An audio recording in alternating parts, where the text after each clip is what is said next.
Hello and welcome to a BFS Wargaming Tactica video, and today we are going to be talking about the Rapid Ingress Stratagem.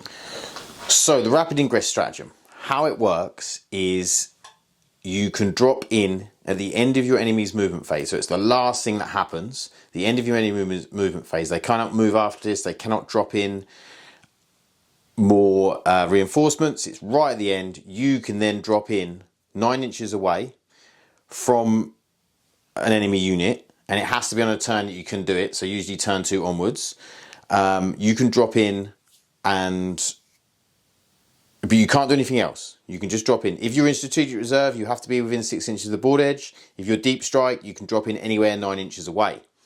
So this is a really powerful stratagem, because what you can do is you can wait till your enemy has moved, okay, your opponent has moved, like so, and then you can drop in your unit. So in this case, what we want to do is we want to avoid any firing lanes from this Doomsday Arc, this Doomsday Arc. We don't want to be anywhere where we can get charged.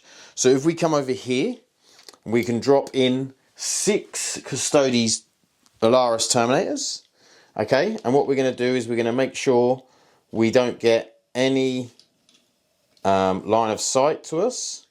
So we drop in like this, and the Necron player is then going to have their turn.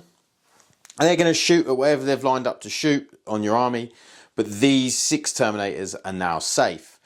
So why this is so powerful and so good is because now these Terminators can now move, yeah, so they're just over 9 inches away, I think they're 10 inches away.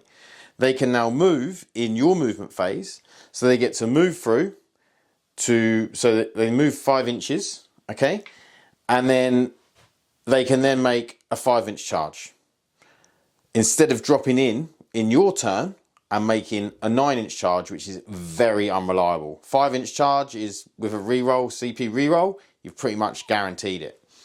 I say pretty much guaranteed it. It's been known to not happen, but your percentage of getting it is very, very, very high. So this becomes really powerful. Whereas if you're having to make the charge from back here, 9-inch charge, it's very unreliable. This is not what you want to be doing. You don't want to be dropping units in doing 9-inch charges. So this is how I think the best way to use the Rapid Ingress Stratagem. There is other ways, other times that you could use it. For instance, I have brought it in, I've brought in something that's very tough. If I felt like someone had lined up a load of shots on something that I didn't want to die, I've brought in something very tough, also in line of sight, so they sort of either split fire or maybe kill the thing that, or waste shooting on the tough thing, or even waste the shooting on or kill the tough thing but the other thing survives, because I really wanted that to survive, whether it's on an objective, whether, you know, other things, but they needed to kill the tough thing because otherwise it would have punished in the next turn. So there's definitely other ways you can use it. But for me, this is the best way to use the Rapid Ingress Stratagem to make sure that you're then getting a short charge, a lot higher percentage on that charge, and basically, you know, making sure you get good use out of that unit. Because what you don't want to do is drop that unit in 9 inches away, fail the charge, it's then flapping in the wind and gets killed, and then you've just basically lost however many points that unit is, and didn't get actually to do anything with it. So yeah, this is how I would use the Rapid Ingress Stratagem. You don't have to always be out of line of sight. Like if there's, you could, for instance, these Terminators are pretty hardy. You could drop them in front of something that you know is not really going to do that much damage. You know, maybe you might lose 1 Terminator. Sometimes that's worth the sacrifice.